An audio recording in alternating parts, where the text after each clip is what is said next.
चलिए आए सबसे पहले हम दोनों भाई राम और श्याम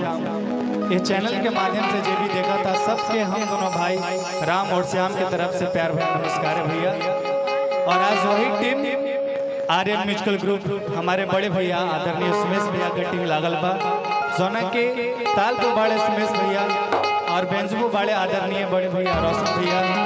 और उनके संगत कार्यक्रम हमारे सोनू भैया और पैट में बारे हमारे गंगा भैया। चलिए आई बहुत ही प्यारा भाव लागल है जोना के अभी बहुत ही वायरल चला था भैया। एक औरत अपना पति से फोन करके कहा ताड़ी कि सिंगार कौन काम के है सजल धजल कौन काम के जब रुआ घरे नहीं की कौन भाव ए भैया कि चूड़ी लहटी बाली बिंदिया हार का करी कि चूड़ी लहटी बाली बिंदिया हार का करी आने सुमेश भैया जब घर ही नहीं पिया तो सिंगार का करी जब घर ही नहीं पिया तो सिंगार का करी चूड़ी लाठी बाली बिंदिया हार का करी चूड़ी लाठी बाली बिंदिया हार का करी जब घर ही नहीं पिया तो सिंगार का करी जब घर ही नहीं पिया तो सिंगार का करी। क्या बात है क्या बात है भैया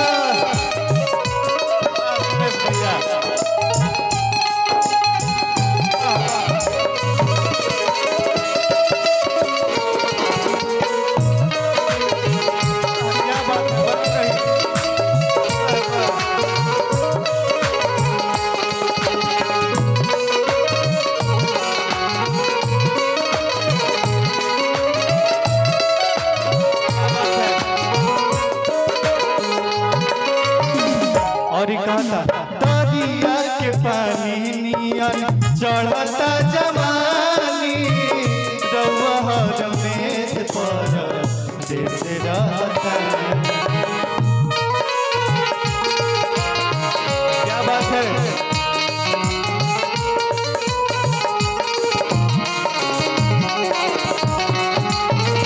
दरिया के पानी नियन चढ़ता जवानी रमेश पर देश रहता। क्या बात है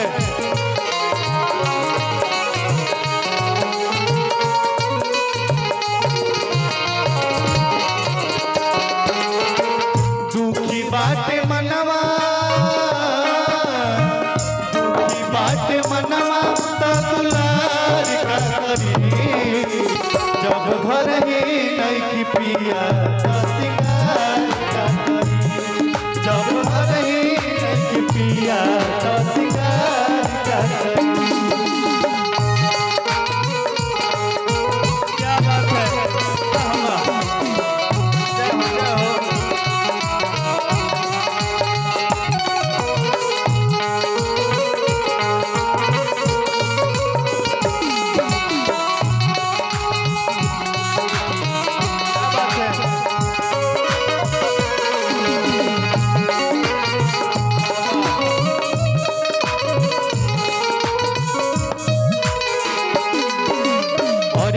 लागता कि कौन हो बाबा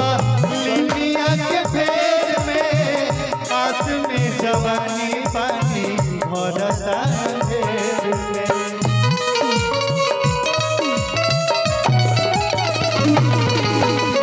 लागता कि कौन हो बाबा लिलिया के फेर में आस में जवानी पानी भरता ढेर में।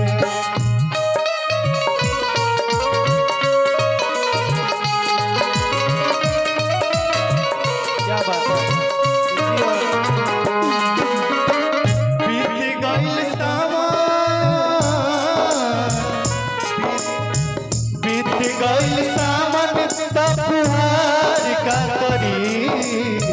बीत गईल बरसी सावन तपुआर का करी जब भर ही नहीं पिया